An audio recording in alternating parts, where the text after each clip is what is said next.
আসসালামু আলাইকুম রহমতুল্লাহ। আমার হাতে দেখতে পাচ্ছেন এটি স্যামসাং ব্র্যান্ডের A16 ফোন। এই ফোনটির গ্রাফিক্সের প্রবলেম। এই ফোনটি অন করলে কিন্তু গ্রাফিক্স আসে, যতক্ষণ স্লিপ মোডে না যায় ততক্ষণ চলে। আবার অনেক সময় হ্যাং হয়ে থাকে, গ্রাফিক্স হ্যাং হয়ে যায়, ফোন ভিতরে চলে, কল আসে কিন্তু হ্যাং হয়ে থাকে গ্রাফিক্স। এই প্রবলেমটি হচ্ছে মূলত প্রবলেমটি আসে আমি সিপিইউ উঠাচ্ছি তার আগে আমি আপনাদের বলে দিচ্ছি। এই প্রবলেমটি আমি পাইছি চেক কুল টেস্টিংয়ের করার পরে আমি চেক করে দেখলাম এটা আমাদের টিই লাইন, রিসেট লাইন এবং interrupt line, display, LCM reset, LCM TE এবং এলসিএম রিসেট লাইন, এই 3টি লাইন আমাদের মিসিং। এইটার 3টি লাইন একবারে মিসিং, মাঝে মধ্যে পায় বলতে গেলে লুজ কানেক্টিভিটিতে চলে গেছে। কারণ ফোনটির কাস্টমার কথা অনুযায়ী এটি হচ্ছে ড্রপ ডাউন ফোন। এটা মূলত ডিসপ্লে চেঞ্জ করে দেওয়া হয়েছিল, কাজ করার পরে কোনো সাকসেস আসেনি। আমি এখন চেক করে দেখি, এখানে আমি চেক করে কন্টিনিউটি চেক করতেছি। কন্টিনিউতে কোনো ডিসপ্লে কানেক্টরের আর সিপিইউ প্যাডে কোনো কন্টিনিউটি নাই। এখন আমি ডিসপ্লে লাগিয়ে দেখব ডিসপ্লের ভ্যালুটা, ডিসপ্লে কানেক্টর লাগিয়ে ডিসপ্লের ভ্যালুটা ওখানে পাই কিনা একটু কনফার্মেশনের জন্য। এখানে চেক করার পরে দেখলাম ডিসপ্লের ভ্যালুটাও ওখানে আসতেছে না। তাহলে এখানে আমরা এখন জাম্পার বাইর করব সিপিইউ নিচ থেকে। দেখেন আমি 3টা জাম্পার করে ফেলেছি।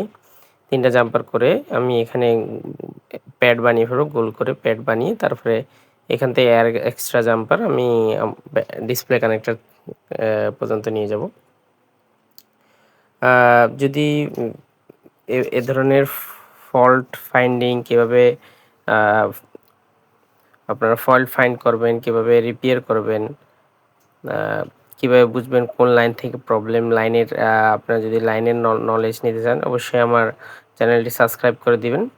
আর যদি আপনাদের কাজ শেখার আগ্রহ থাকে তাহলে অবশ্যই আমার সাথে যোগাযোগ করতে পারেন। আমি যদি ফেসবুক থেকে দেখে থাকেন, ফেসবুকে আমার নাম্বার দেয়া থাকবে, আমার হোয়াটসঅ্যাপ নাম্বার, হোয়াটসঅ্যাপ নক দিতে পারেন। এবং ও যদি ইউটিউব থেকে দেখে থাকেন তাহলে আমার ডিসক্রিপশন বক্সে আমার নাম্বার দেওয়া থাকবে, আমার সরাসরি কল করতে পারেন বা হোয়াটসঅ্যাপ করতে পারেন, আমার সাথে যোগাযোগ করতে পারেন। এখানে আমি 3টে জাম্পার করে আমি জিলেপির মতো বানিয়ে প্যাড বানিয়ে ফেললাম। এখান থেকে আমরা এক্সট্রা জাম্পার করে আমি ডিসপ্লে কানেক্টরে লাগিয়ে দেব। এখন যেটা জাম্পার করতেছি এটা হচ্ছে রিসেট লাইন। প্রথমটা হচ্ছে রিসেট লাইন, তারপর হচ্ছে টি লাইন, তারপর হচ্ছে ইন্টারাপ্ট লাইন। আমরা এই 3টা লাইন ডিসপ্লে কানেক্টরে জাম্পার করে দেব। দেখতে পাচ্ছেন আমি ডিসপ্লে কানেক্টরে জাম্পার করছি। যেটা প্রথমে জাম্পার করলাম ওটা হচ্ছে আমাদের রিসেট লাইন।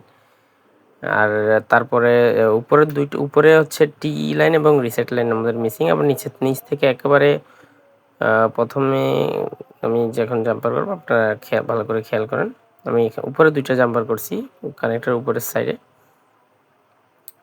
জাম্পার করে জাস্ট দেখেন একটু লম্বা করে আমরা জাম্পার করব, যাতে শর্ট জাম্পার করলে আমাদের অনেক সময় টান খায় বা চাপ খাওয়া ছিঁড়ে যেতে পারে, ছিঁড়ে বা কেটে যাওয়ার সম্ভাবনা থাকে। তো সেই ক্ষেত্রে আমরা জাম্পার একটু লুজ করে নিব, লুজ করে আমরা ইউভি মাস্কিং করে দেব।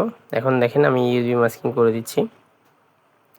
আমি উপরের সাইডে কানেক্টরের সাইড ইউভি মাস্কিং করে দিচ্ছি। এখন আমি সিপিইউ সাইড ইউভি মাস্কিং করে দিচ্ছি। এখন আমাদের ইউভি মাস্কিং করা শেষ। এখন চেক করার পালা। এখন চেক করে আমরা দেখব আমাদের ফোন কি স্লিপ মোডে যাওয়ার পরে আসে কিনা। এখানে দেখেন আমি এটাকে চার্জিং লাগাচ্ছিলাম, চার্জিং লোগো শো করে হ্যাং হয়ে থাকতো, পাওয়ার সুইচ চাপ দিলে কোনো কাজ করতো না, ওই লোগো এসে দাঁড়িয়ে থাকতো। এখন আমরা দেখব পাওয়ার সুইচ চেপে দেখেন আলহামদুলিল্লাহ কাজটি সাকসেস হয়ে গেছে। তাহলে এই ধরনের ইনফরমেটিভ ভিডিও পেতে আমার চ্যানেলটি সাবস্ক্রাইব করে দেবেন, লাইক করে দেবেন, শেয়ার করে দেবেন। আজকের মতো এতটুকুই। আল্লাহ হাফেজ। ইনশাআল্লাহ অন্য কোনো ভিডিওতে দেখা হবে।